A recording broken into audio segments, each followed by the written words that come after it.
have got show 57 underway. And 11,000 views on the Apostolic Letter, is it? yes, right on. This is, I've been, as you know, I've become a Twitter head.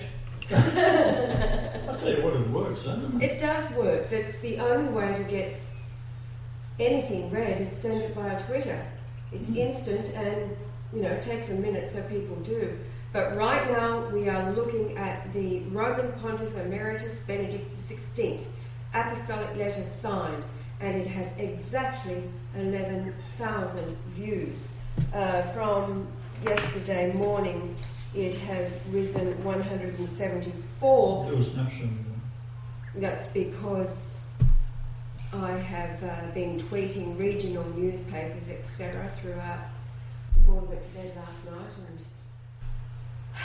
just saying that mainstream media refuses to announce the second coming with the link to the Apostolic Letter. Paint, that's the one before thinking. Right. Ironically, while she was tweeting the newspapers throughout New South Wales, she got to the Mercury. Lithgow Mercury. Lithgow Mercury. And that is where my ex-wife worked. Now, I don't know whether she's still there, and I'm probably isn't because she's 72 years old. But and then immediately after that, because I'd been tweeting for some time to the newspapers, a list, and immediately after that it came up I went for about another 10, 403 error, you have no, it was like not having a security Well, you couldn't get on the clearance. Mercury pick in Lithgow, right? No, I did that. That was the last one I did. Oh, yes. right. It's in there. It's the last one I did, and then, but what it was is spam protection. When I clicked here, they had red flagged me thinking I was spam, so I'll go back later this evening and continue with all the regional newspapers. Will anybody pick it up? I tell you what, it's the world is going to hell in a handbasket, as all of you know. Well, you'd think that a newspaper that isn't owned by Rupert Murdoch would know that Rupert Murdoch is an arsehole, and that all the big newspapers are, and that the truth is something that is not allowed to be printed.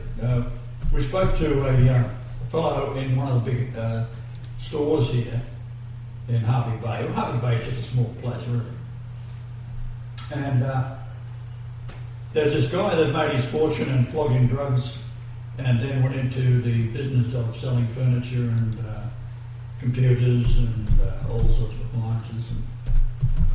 And he's become a billionaire right throughout Australia, one of the big corporations. Right? This is Harvey Norman, everybody that... They call him Hardly Norman. Hardly Norman. From very good sources, because we know people who were in Melbourne in the old days when the Crims were really going strong.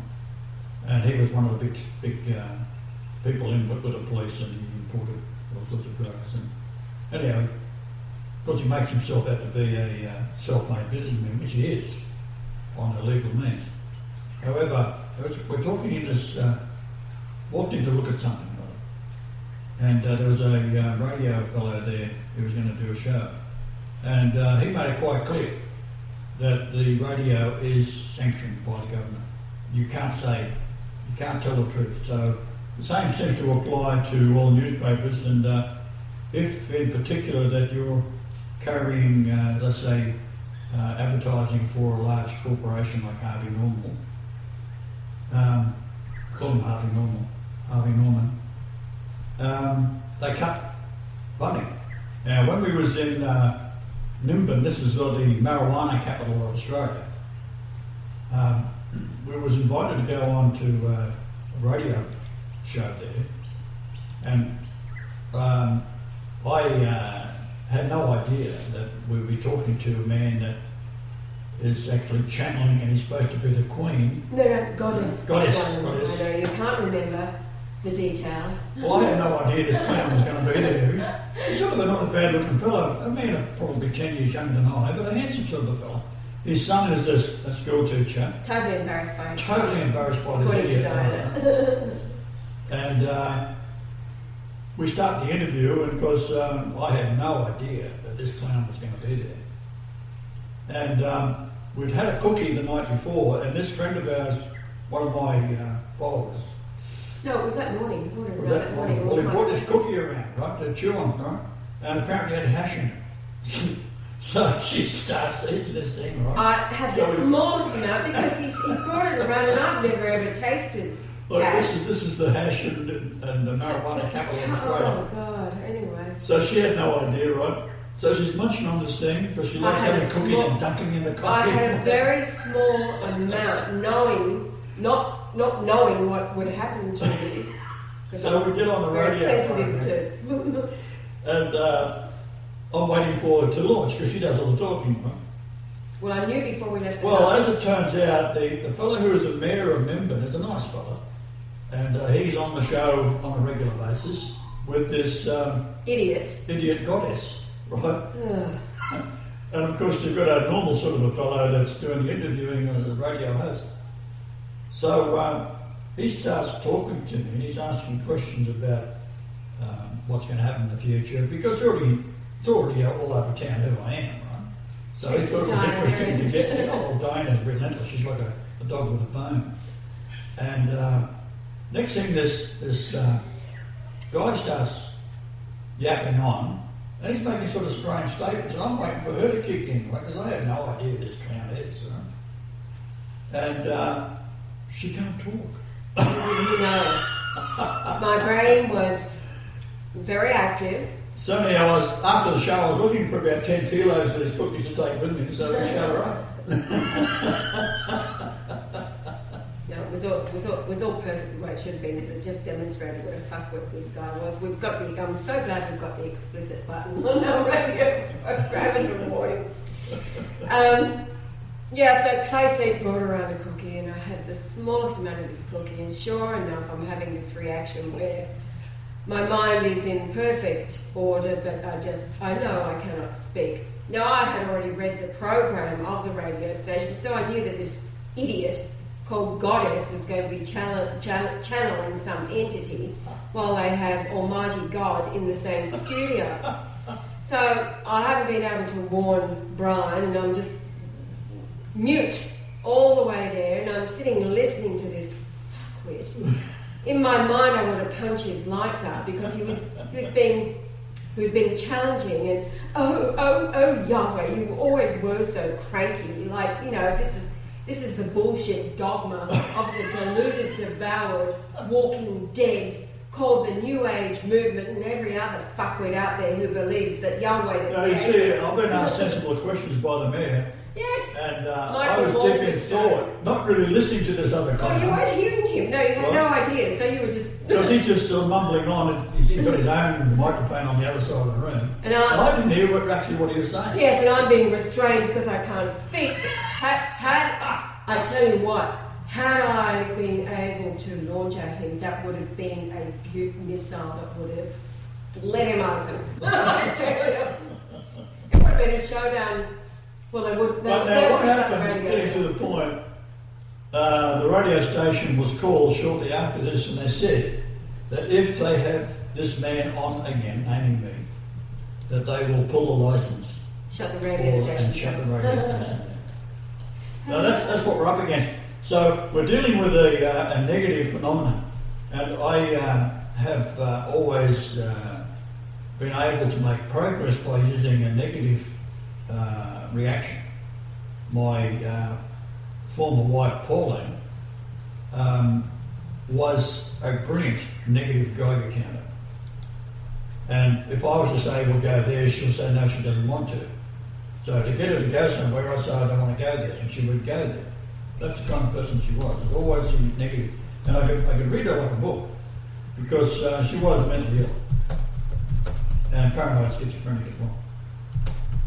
So it became a very, very interesting situation in Port Alberni when we returned there, because this was the same time I was there with Kevin Arnett. Now, Kevin Arnett was a minister for the church, but of course he's a Jesuit, and Jesuits infiltrate into churches and everything else. They're basically Jews. So I was there at the same time between 91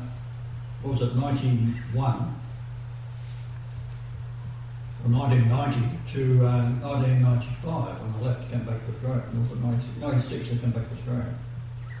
And all the time that I was there, I was in court, in and out, and all sorts of strange things were happening. And I actually went to trial for uttering a death threat to my former wife. Well, she was my wife at the time. Now, what happened, I had a very serious back injury when I was in 1974. And they tried to poison me with this dye they put in my back, which was later banned. It causes people to go insane with pain. Called arachnoiditis. What happens, you get a myelogram, it puts a needle in your back, and it's not a very pleasant experience. To see what the damage is by a X-ray looks at your back, and where this dye is sort of gone down your spine, it shapes around the injury part. Although it doesn't show the injury, it shows the dent that might be coming in from the disc that's been damaged or protruding or whatever the case may be. So they didn't take it out. Now the idea was that this would kill me quick smart, because when they take the dye out of people, they found that if you put say 15 16 cc's in your back and they take it all out, then the person will start to develop extreme agony in the nerves, and you've got millions of them, they would all fuse together and short out. So this just sends pain up to the pain receptors up to your brain, as if every nerve has been crushed. And that is extraordinary, right? Well, they didn't take any of this dye out of me, and years later, in 1991, my back has still been playing up, because when they did operate on me, they took the wrong disc out, they took the healthy one out. So they did that on purpose, left the crushed disc in. So over the years, it had actually started to granulate and form little chunks of gristle that was floating up and around my spine. So the pain was dreadful. So I had to have an MRI, which is a magnetic resonance. It's about 30,000 times the magnetic field of the Earth, apparently.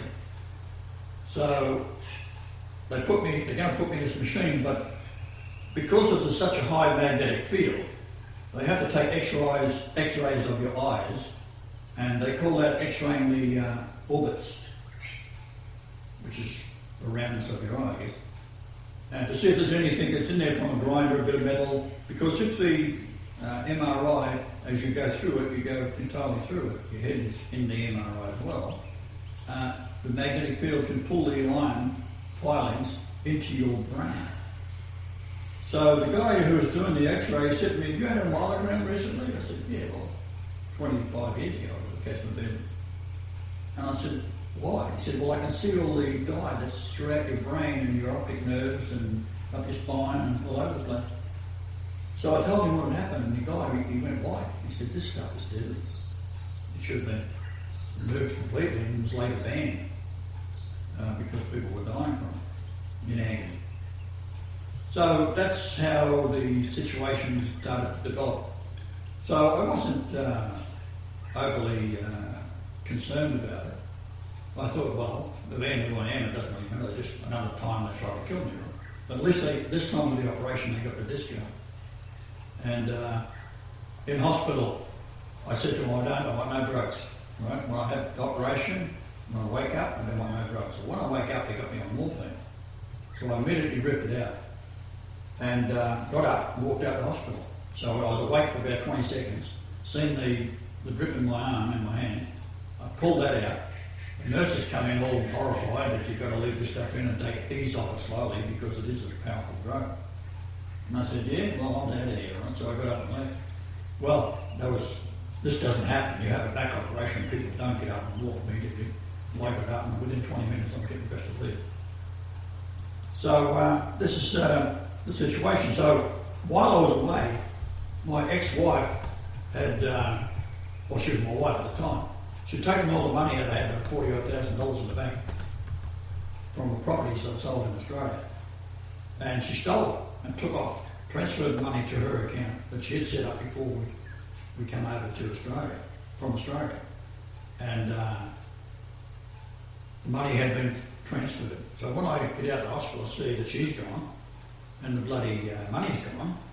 So I then go into the bank to find out where the money's gone to. They tell me. So I then forged her signature and sent it to her bank that I'm not coming to Australia now, because she's only been 2 days away, right, while I'm in hospital. And would you please just send the money back to my account? And of course it came back. When she's in Melbourne, where the account was, she walks into the bank. There's a big, huge sergeant of police in the bank. And she walks in and finds that the money has now disappeared. So then she starts arguing with the teller that the money is gone, right? It's been stolen out of her account. Where is it? So then they produced this fax that I'd sent over with her signature on it, saying that she was going back to Canada. She said, well, I'm standing here in front of you, because this big policeman's looking on over her shoulder, what the hell's going on, because there's obviously some sort of bank fraud happening, right? So she starts to pack the shits. And as it turns out, I got the money back and she didn't. So then it was a begging letter coming from her sister, saying that she has repented and she wants to come back. So because she was such a negative Geiger counter, she was ideal to have around. So when she comes back, then the business of moving from where we had this farm, because the $40,000 was I'd sent back to Australia as a shipload of wood, and then my brother, who was a lunatic, he didn't do what I asked, and I ended up losing that. So I talk about a comedy of errors. So we ended up moving up from the property that was in over to Port Alberni, and this is where Kevin Arnett, the man who's been trying to screw the Pope all the way through, right? And the Queen, charged with child molesting and all this kind of stuff, right? Which is the child sacrifice. Child sacrifice and all a complete lie. So we end up back in Port Alberni, because then Pauline realises, because I said the money that's coming to me from this Workers' Compensation Board was such a large amount, they had to have two accountants to write a cheque out. It was a joke, right? I had no intention of getting money, because I wanted to get an old age pension out of it, plus my injury pension, which gives me enough money today to just survive. Right? So with the injury pension, which is the lowest possible amount of money, it's very, very small. But I had bullshitted her and thinking there was going to be a huge amount of money. Well, when she found out, then she turned on me and she had me charged with uttering a death threat. The idea is that fear him that can kill both body and soul in hell, and you're in hell. So I'm saying to her, it's either start telling the truth of the miracles you've seen to everybody and support me, but no, she's got to go the other way and act that I'm a lunatic and Satan himself, because she wanted this money, and she had me arrested. While I'm arrested, I go into jail for 4 days, because the court, this is over Christmas, the court was closed, and the jail and the witnesses that would have been for me, which would have been the psychiatrist, Dr. Helen, that I'd gone to say, listen, I've got a problem here. I've got so much information that I could start a religion, which I don't want to do. But I am the most loyal person. It does look like that it's me that's been talked about in the prophecies. So therefore, and he was a smart man. I said, now what you should do is get your university buddies around who's got some common sense, and just to see what the phenomenon is. I've done things like driven through Waco in Texas, and just after I leave there, that's when this business of Waco gets attacked, and they burn everybody to death, right? Because they're all very concerned, and they know exactly who I am. So everywhere I go, I've been followed. So I'm now arrested. I'm spending 4 days in jail. They don't turn the bloody lights off. And I'm singing to all the inmates, right? And all the police there sort of got to know me because of what the rumours were going on through the Indians that I was friendly with. That I was building a boat out the lake, and it was called a Jesus boat and all this kind of stuff. So as it turns out, I go into the court after 4 days, and because I'm going to say nothing, right? I've been charged with uttering a death threat. In the meantime, she's been going to the court as soon as it opens, down in a place called Nanaimo, to see if she could get the money that was coming to me from the Workers' Compensation Board, because she thinks it's a huge amount, right? I'm talking hundreds of $1,000, you thought it. No, it's only a few bucks. Anyhow, she got a court order that I had to give her this money because I was a lunatic being locked up. I'm going to be locked up in a lunatic asylum. And she wanted a power of attorney, and she got it. But the law in Canada is that with workers' compensation, that no one can take that money, no matter what it is, whether it's a small pension or whether it's a cash amount. A wife, mother, children cannot take it under any circumstances. It's above the actual Canadian law. So I already knew that. So I just played with it. But as it turns out, I have to go to court. So I'm standing in the court. Now I never said to Dr. Helen that I was Christ or anything like it. I just said, this is what the pyramid is, this is what the numbers are, this is, I am the most royal person, I'm challenging the bloody Queen to get her ass up the throne, etc. And he thought it was all very amusing. But he also said that I was the most intelligent man he'd ever met. So he did do that. He got his friends together. So I'm standing in court, hadn't mentioned anything about being Christ. And a letter comes in from Dr. Helen to the court. And the letter says, this man believes he is Christ and there's no cure for it.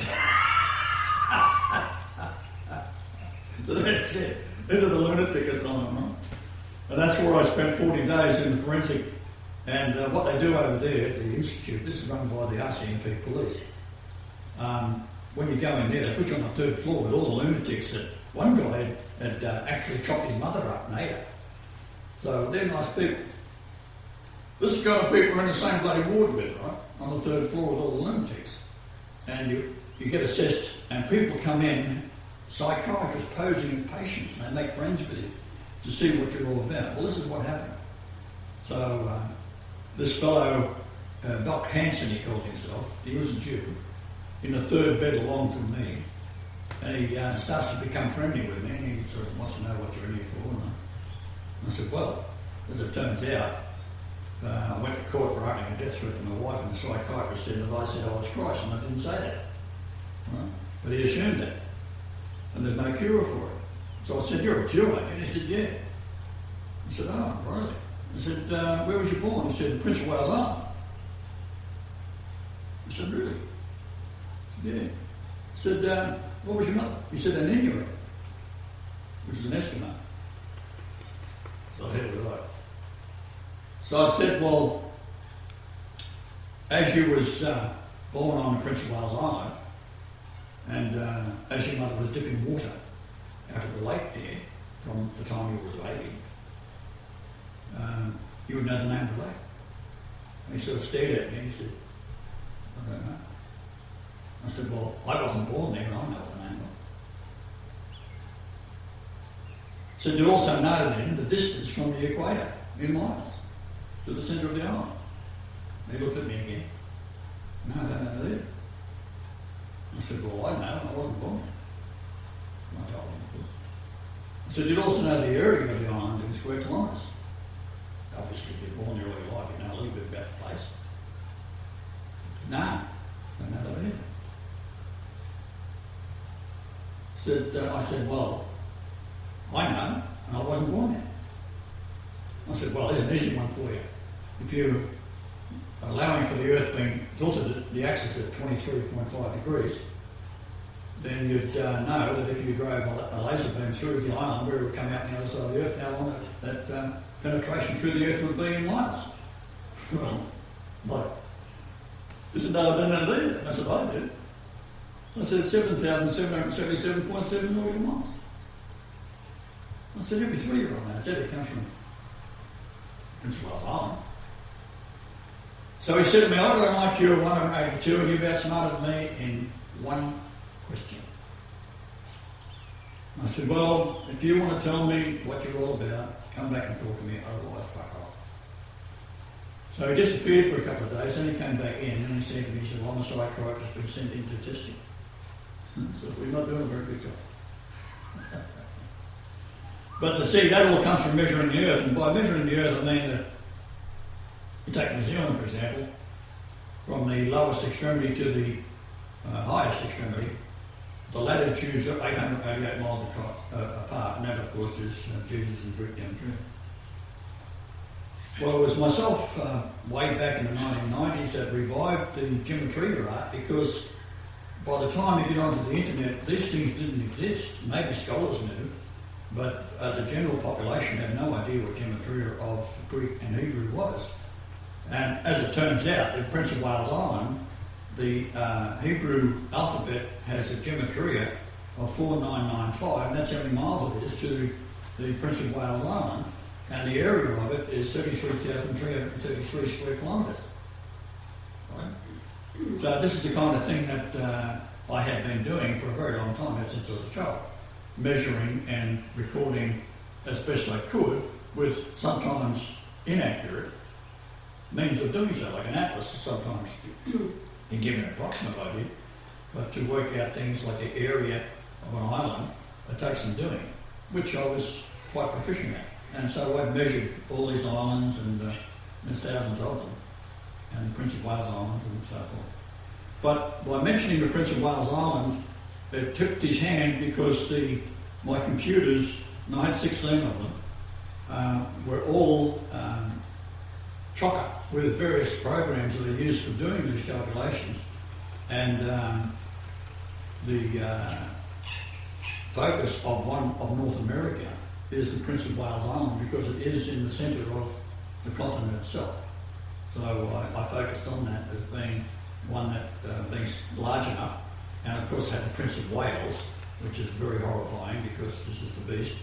So they name everything after their beast children, which was in this case the Prince of Wales is always the Prince Charles, and then his son would be the Prince of Wales after him, because the Prince of Wales becomes the king.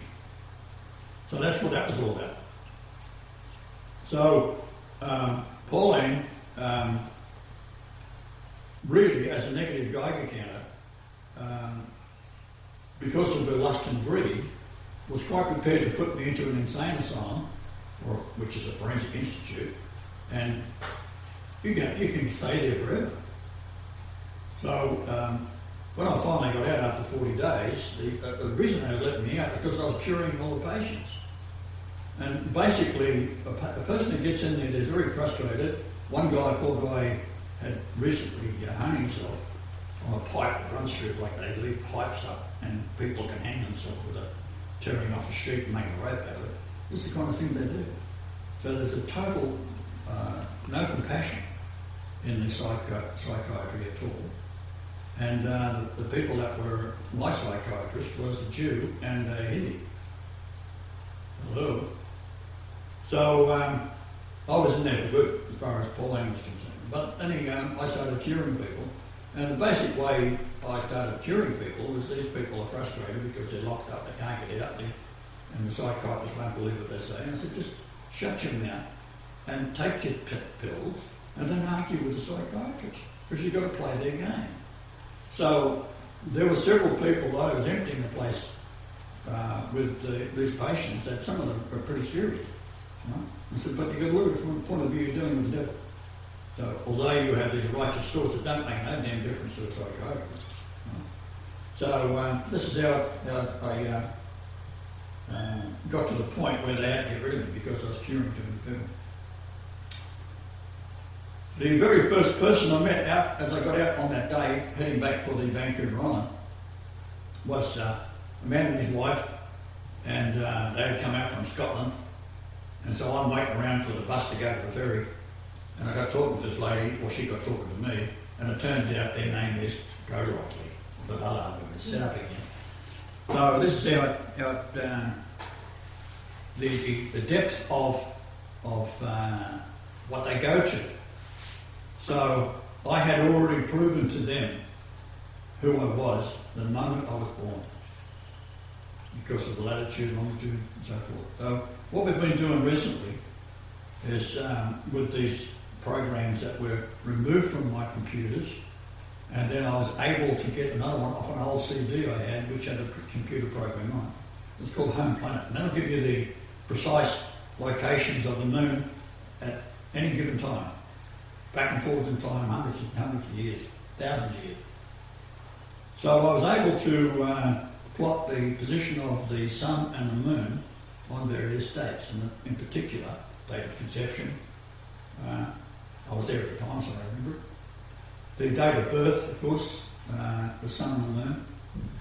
And this, what we've been doing as a PowerPoint I've been putting together is quite extraordinary, because there's a man a pilot, a very educated man in the practical sense. He didn't go to university because he knew if he had it, the bullshit they teach you in universities, he would never have been able to do the math to work out what he did. And that was the position of the moon and the sun, but he primarily was leading the CIA down a trail because he had started doing seminars saying that you cannot have a nuclear war, because in order for the bombs to be detonated, and this is a testament over Nagasaki and Hiroshima, was at a point in time where the sun, he's saying, has to be at a certain angle, and that latitude had to be precise.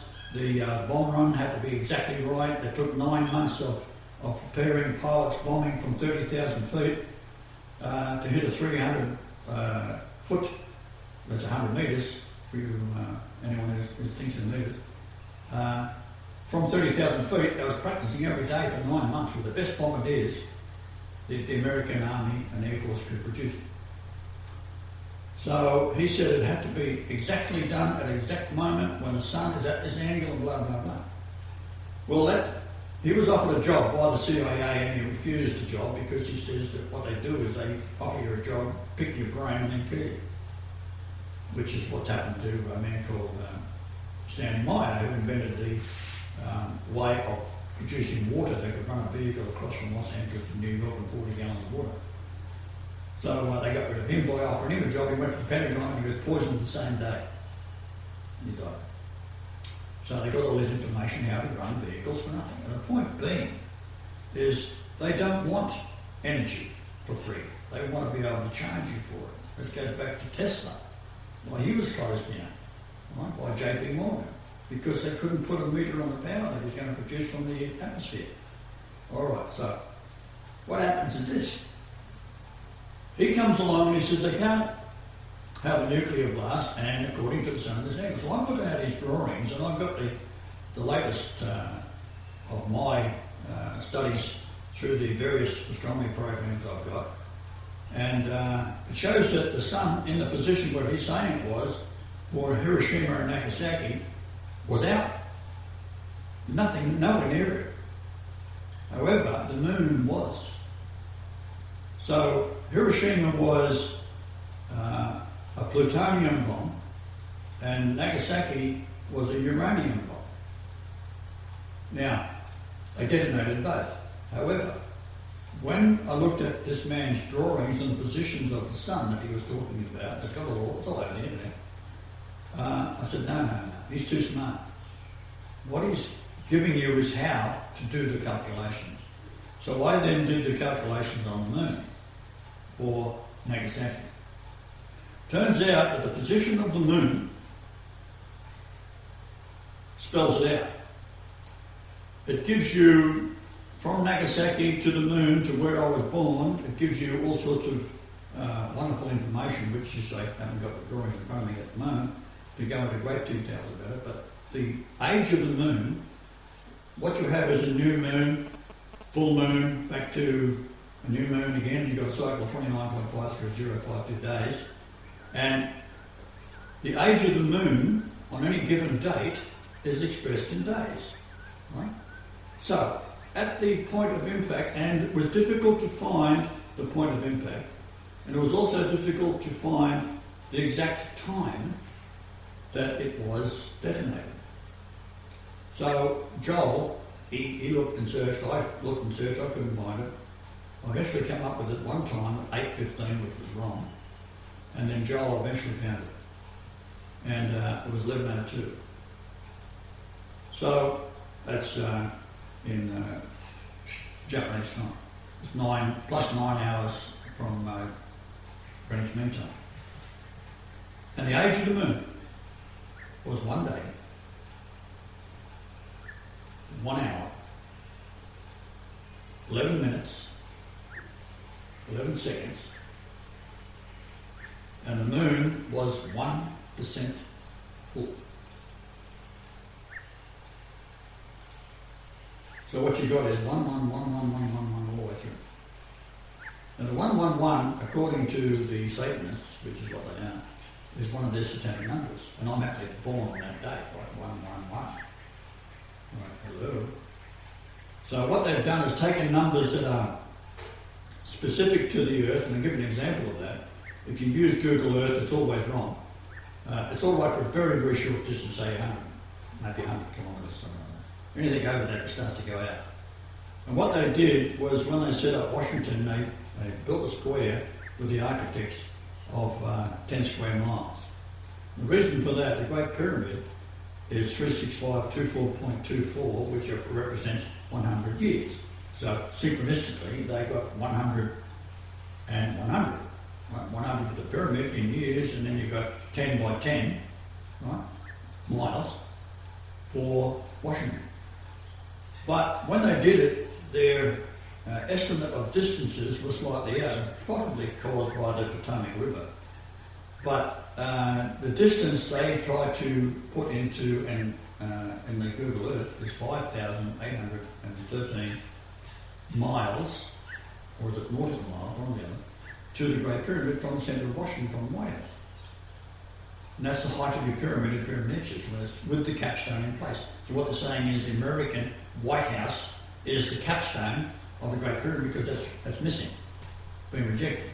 And that's also in this PowerPoint that I'm doing, which you should have a look at it when we get it up. It'll probably be up there tomorrow. And it's very, very detailed in showing how the measurement of the Earth proves who the Lord Almighty is. Because think of it this way. The Creator creates the Earth and everything in the universe by a thought process. It's a hologram, right? That's manifest by the mind of the soul that is part of the image that you are made in the image of God. So your soul is in the image of God. That's why the Jesus figure is the soul of Yahweh, predicted by the Hindi, which was the Vedas 4,500 years ago, that Yahweh, not Yahweh, Yahweh, that's how they spelled it, Jehovah, that's where the name Jehovah comes from the Hindi, would be born to the earth as the Son that would be crucified, blah, blah, blah, in the story of the New Testament. So this is where the Egyptians, knowing the Hindis, built up the ISIS bullshit of having the virgin birth and all this kind of stuff. So they said, oh, the Egyptians are older than Jesus, so therefore Jesus' idea came from the Egyptian. Bullshit. It's the other way around. They've stolen it from the Hindi, which was passed on by the Essenes. The oldest religion is Essene. Enoch is an Essene. Why? He ascended to God, 365, and it's 0.2424 years old, and didn't die. Of course, the Lord took him, right? So that's your base measure of the pyramid, 365, 24, 0.24. Right? So it's the same number, solar year. So his son, Methuselah, he lived 969 years. And his son, Lamech, lived 777 years. And his son, of course, was Noah. And then you've got the story of Noah, how old he was when his sons were born, how old Lamech was when Noah was born, how old Methuselah was when Lamech was born, how old Enoch would have been, had he remained, be able to be a complete record, but he was only 160 odd years old when Methuselah was born, and on that goes. So these were built, and it lines up with the Nibiru that is in the skies that we've been taking photographs of.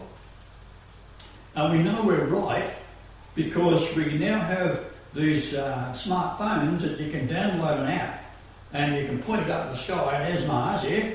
There's the constellation, there's the satellites going over. You point it at the Nibiru Katrina, Hopi prophecies of the two, the red and the blue planets, which we're looking and taking photographs of. They're not there on the smartphone. So therefore, they're new to the solar system.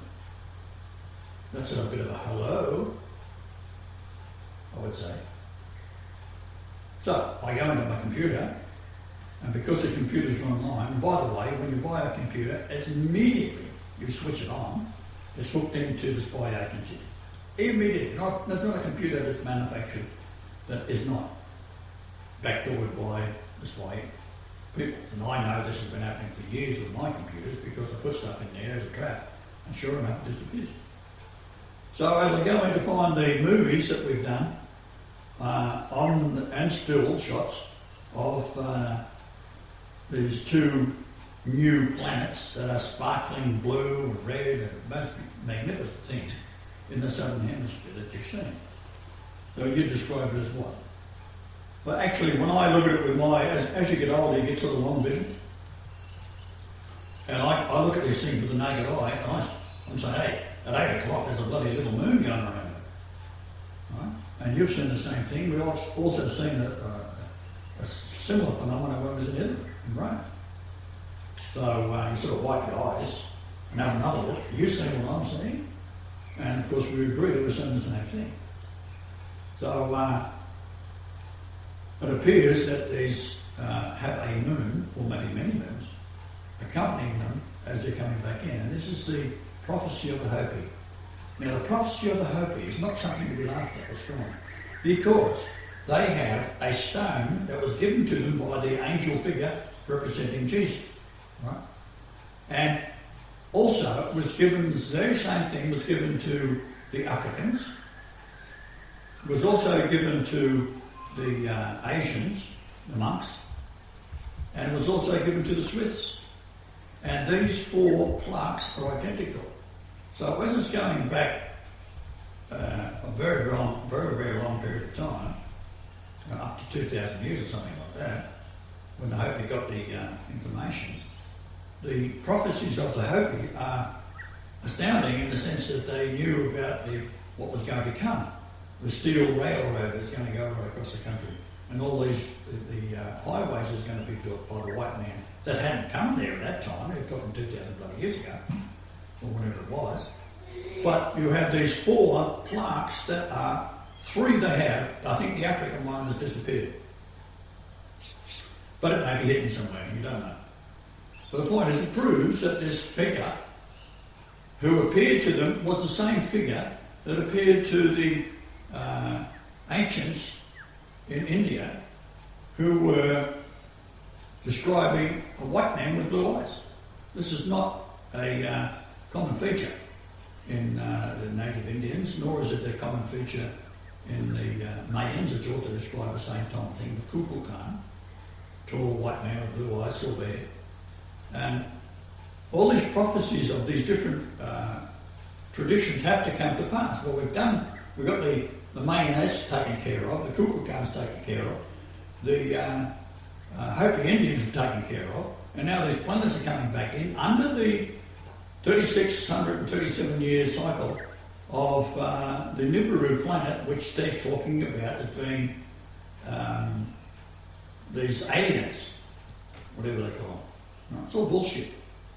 But you go back 2 3,600 year periods, and prior to that, when the angels moved all these gigantic monuments, some weighing well over 1,000 tons, and lifting them and placing them in walls that were later built into Roman temples. And they got this huge 140 or 1,400 ton shaped blocks that are in Lebanon. And they're fitted together, carried from the quarry, 5 kilometres or so, and fitted together up on a wall where, say, it looks this big and there's a man that big. And you can't put a playing card in between the joints. That's how precise these things are. Go around the world, there's thousands of these, and it was even to the point of there were giants in those days. Now, when we look at the facts, we have giant animals, dinosaurs and so forth, but we also have, and many people, one guy is called Childers in America, who has all the records and newspapers of giants that would have been found all throughout in North America. And native legends about talking about the giants, red-haired giants and so forth. Now, there were giants before the flood. So, you got, how did this come about? Well, when you're dealing with the Earth, the centre of the Earth is an iron core. If you didn't have an iron core, you wouldn't have the magnetic fields. And the movement of the magma past this gigantic magnetic field creates gravity. Now, it is subject to pouring in from the centre of it from another realm. It's only 2 dimensions, not 14 as they're trying to bullshit you. There's 2, right? And what happens? You've got the heavenly dimension. Within that is the material world and what we perceive as materialism. In fact, we're made up of electrical charges and magnetic fields that the atoms, if you like, are so far apart would be likened to the sun and Jupiter. So our body is made up of atoms that are like a mini solar system, and because of the negative of the electron that's spinning around it, repels other electrons that are negative, because like poles repel. So the atoms of your body is made up, or everything around you is made up of these fields, which is controlled by your soul. So your DNA is working at this fantastic rate up to 100 trillion cells, and instantly making new cells. You go and stretch your backside, and a little DNA will unwind. The RNA is then stripped off it, and that makes a molecule, and amino acids are brought to you by invisible things, and they assemble a long string into 400-part amino acid to make a protein. Then it's taken out, and something moves it, invisible, into a little cylinder with a flap on the end of it. We're talking microscopic here; they can hardly see it. And the thing opens up, and this 400-part amino acid goes in, and it's folded up to make a molecule. It goes and sticks on your ass where you just scratch it. You don't know what's happening, but the soul is what drives all this. So when you drop dead, fear him that can kill both body and soul in hell. You're in hell. Fear him, me. So this is what you Jews are going to get through your thick skulls, right? Because you're going to be out here, and you're going to a hell that you cannot imagine. For vengeance. Vengeance is mine, saith the Lord. It's somewhere in the Bible. But I'm telling you, that's how I think, right? I'm going to get even with you bastards. So watch out. Be very careful. All right, now, we've got this nuclear thing. Doesn't harm you at all. There's a guy that is in America, Winton his name is, and he was charged with designing facilities for storing nuclear rods after they started to build their reactors. Now the idea is that if you convince the world, it will happen, because it's called, you are made, your soul is in the image of God. So therefore, if you think collectively the same thing, you will have a war, or you'll have peace. So the TV, the internet, the radios, the newspapers are all dominated by the Jews. So therefore, what they want you to think, they keep on pumping it out into you. And it's also on the internet, of course. So we've got people like Lorraine Murray. She makes a living about stirring people's fears on what nuclear radiation will do to you.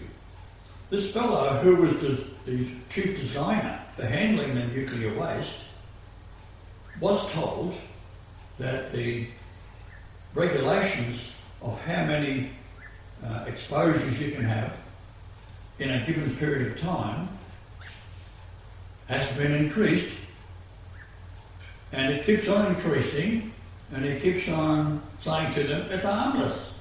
He swims in these big pools where you've got the reactor happening. He swims in the water. Right? He drinks it. He said it's harmless.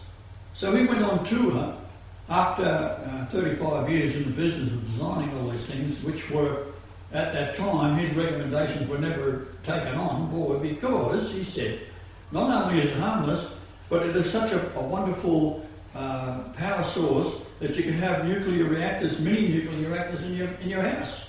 Or you can have them in the suburb, or each factory can have one, and you have no problem with power. And what that happens is 88% in some cases for producing food is energy. So if a farmer had his own steam-driven or electric-driven or whatever from his own little nuclear plant, you wouldn't have a problem with manufacturing food. So this guy said, right, he's got the shits with all this, he's going to start telling the truth. So he went out and he'd take a bit of uranium with him and he'd eat it. Put the guy back out there on his tongue and that thing would go off the planet. Right? He said, it's harmless. He said, nuclear is the same as the sun. You go out, you get too close to a nuclear reaction, you'll get burned. And you will get damage to yourself. But you don't go sticking your head in the middle of a furnace either. Right? If your wife's cooking a cake, you're not going to stick your head in there with it. So the same analogy. You handle it properly, you haven't got a problem. And he would walk around with plutonium near the pocket. He said, when you put them together, they get within a certain distance, it starts to give off a blue light, and then it's getting to the point where it's going to start to get enough heat. So you pull them apart and the blue light goes off. So he put it in the pocket when he was designing the sizes of these things that he wanted for his experiments. And he'd go down the road, down the hallway to the machine department, and they'd be turning up the plutonium to the sizes that he wants in cylinders, so he can put it and push them together for doing his test. And he was the man who put it all together. He said, it's harmless, you can carry it around, you can eat it. Whoa, that's not a good idea. Then we come back to what's it all about. What's killing all the bloody fish along the coast of America? Well, they've been, when we was in Europe, driving from Scotland into England, I started to see in the distance a chemtrail. So I'm nudging a little sausage here, get the camera out, take a photograph of this. And she's done a beautiful job of taking a photograph of her own face. Got the camera back off. But in any case, that's not there nor there. At one stage there, we lost count, but up to 40 at a time. We're starting early in the morning, we're about 6 in the morning, as we're driving down into England, and the massive amounts of chemtrails. And there's something in them that is so potent that people don't even know that they to look up. It doesn't ring a bell. I tested it, asking people over and over again, what do you think of the chemtrails? What? They didn't even know it was happening. So there's something in the chemtrails. Now, when you get enough chemtrails, by the time midday comes along, the light is not getting through to you. People, especially pregnant women, need vitamin D, because if they don't have vitamin D from the sunlight, babies, when they grow up, will have bad teeth and other problems. But the baby requires vitamin D. So my joke years ago was, if you want vitamin D, lick a cat. Because what the cat fur picks up is the vitamin D from the sun. That's why a cat lay out in the sun, picks up the vitamin D and then licks it. It needs vitamin D to live. Very important. So then they come up now with, you can't go out in the sun because of the earth heating up and all the blah, blah, blah. You've got to put your sunblock on. So what that's doing is stop you getting vitamin D, so therefore you will get sick. You will get skin cancer. It's the other way around, because it's all bullshit. So, with all the chemtrails and the GMO foods in America, what happens with sewage treatment? It either is pumped out into the sea, for most cases along California and Oregon and so forth, and it poisons everything in the sea. So the first thing to go is the plankton. Next thing to go is up the tree of life. You got the plankton, then you got the small fish and the shrimp and whatever, and the fish will eat them, and it goes up until you got the point today where there's no pelicans, there's no sea lions, they're all starving to death. There's no sardines. The report is this true? The report is that there was no sardines caught when there's trillions of sardines caught per year for the sardine fleets. Right? Yeah, you can go to the grocery store, you can still buy sardines. Right? So what's happening? Is it really the wave of plutonium and fallout coming from the skies that's raining down on America that's causing the problem? Doesn't appear to be so. Not according to the expert. That is this guy who was quite prepared to put his life on the line to talk about it. And he did. Very intelligent. You can tell when a person's talking the truth, you can tell it. Right? They're not bullshit artists. It's like this guy who says that the position of for the Nagasaki and all that kind of thing. He was being very clever the way he did it all. at the time when there was no calculators, and he's got his maths as long as your arm. So he was a smart man. And he was the first one that I recognised many years ago. I can't recall even how I got onto, but I did see him. It was either in a film or it may be on the internet. I can't recall. But I thought, this guy has got it right. You can't set off the nuclear bomb. So therefore, the Samson option that the Jews were saying that they've got bombs in every city, and if you don't let us rule the world the way we want and recognise us as being chosen people of God and all that kind of stuff, we're going to blow the world up. This is what Hitler said. Unless you stop the Jews, the world will be left a lifeless orb floating in the ether of space. Now, who's the most vilified man on earth? Hitler.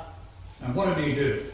He gave everybody a job, and even to the point where if a person got married, two people got married, and you can't be homosexual in Germany, right? He closed down Berlin because it was the most obscene Sodom and Gomorrah city on earth. So he closed that down. So what was he actually giving people? Well, if you want a house, the government will build you the house, and if you have one child, you get a quarter of the value of the house off. If you have two children, you get half. What it was a loan for the house over a 10-year period. If you have a child, then that eliminates 25% of the loan to the government. Second child, 50%. Third child, 75%. If you have 4 children, you do not owe the government anything for the house that you are living in. I thought you must have had one of those Ashwookie because you wouldn't say that. Well, you know what's interesting? You know how we talk about things and then it ends up being in the measure or the numbers or whatever. Our biggest listeners, of course, is the Jews, the CIA, the ASIO, all the government officials, the Iranians, the Russians. They're all listening. What are we saying to the general public is what they want to be finding out about. And we're saying is don't worry about nuclear radiation fallout. It's caused by the GMO foods in America, which causes your gut to produce, what's it called? Well, bacteria. The bacteria in your stomach. It becomes leaky gut syndrome. Yeah, leaky gut syndrome, which is the same as Roundup. You know, you get weeds, you put Roundup on the weeds and it kills it. That's what your gut is starting to produce in America. But it also goes into your brain and causes you to be morons. Right? Yeah. So Americans are morons. Right? You don't even know you've been chemtrailed, and even if you do, you don't do nothing about it. And you've got Satanists, and forever you've got Satanists. 34 million in the total population, which is... Plus, you got Obama, who's a skull and bonesman, and his secret name is Undertaker. Hello? Then you got the idiot before him was skull and bonesman. All the top officials in America are skull and bonesman. All of the administration are Jews, right? When the English, their ships come back to port, they fly to skull and bones. Now, what is more important? I can't believe this shit. The ultimate goal of all of this is the children. They are the pedophiles ruling the show throughout all governments, the monarchy, etc. It's about the children. They are stealing your children. You know that, and because tomorrow's the 24th, it's reminding me about the blockade that Andy's organising. I said to Andy, form a Batman club. Yeah. Right, get your cricket bats out. Anyone who steals your children, find out their names there and go bash the bastards to death. Then you'll have it all. No one will be stealing your kids from then on. It's to do with the, what are they, pedo-femmes? All of the lesbians now are taking lesbian over. pedophile creeps that are running the world. You've got Michelle, who is actually Michael. Michelle Obama's a bloke. Yeah. A man. All right, so that's what is operating. And there's an article about a journalist a British journalist who was investigating pedophile ring, and she's turned up dead. So that's what it's all about. It's the children. As Yah says, he is here for the children. Well, so are they. They are after the children. It's to completely genocide the white race. It's all to do with anyone who's remotely interested in having Jesus as their Lord.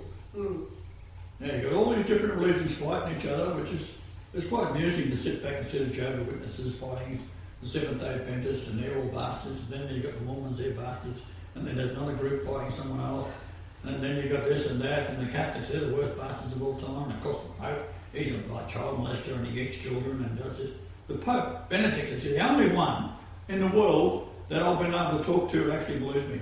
And when I pulled him up on a few points, no problem. You're the Lord. He was there. He laid it all down. No, Christ is back, now he can be corrected. What about this? What about that? Well, he became that child, offering himself up for correction, which is what none in the Western world have done. I can't get the next door neighbours to do it. Right? I think you're a lunatic. Well, no, they're it's deaf right. on that side, so don't. How are we going to time? We're out. It's over. It's over, all right. It's There's the over. answer. Good night. Hasta la vista. Goodbye. So, it's the GMO foods, it's the human waste, the urine and crap that's going into the waters is killing off all of your plankton, Yeah. which killing off your sardines, which killing off the larger fish, which kills off the bloody sea lions, which kills off the whales that work on plankton, right? That's what it's all about. It's not wheat. radiation. It's the wheat. Sherry sent a message, wheat belly. Just Google YouTube wheat belly and learn about the wheat. Don't eat it. Wheat belly, yeah. Wheat belly. Google wheat belly. Do the rabbit hole digging on So your alternative is me in charge of the world and ruling with a rod of iron so you won't ever again have this kind of bullshit. And why is that so? Because you are living in a hologram. You can look at and what you see in space and what they're reporting back from the Hubble, it's all bullshit. Because you put a bullet through your head, you're going to the realm from where you came. The soul leaves, the corpse dies and rots. The worms have a feast day. But the soul lives on up until now. That's ending. I'm here for the children. And they're going to be raised up. And when they're raised up to the perfect human being, we will duplicate the whole thing across the entire universe. There's lots of houses in my father's. And by the way, I am the father. Okay. There's something about that in the Bible, isn't there? Yes. My father's mansion, there's many houses. My father's house, there are many mansions. Something like that. Okay. All right. And they're quite cheap. Hasta la vista. If you have 4 kids, you get them for nothing. Hasta la German vista. idea. Hasta la vista. Is that German? No, that's Spanish. Hasta la vista. Spanish. Hasta la vista. How do you say it in Germany? Oh. Achtung, Heil Hitler!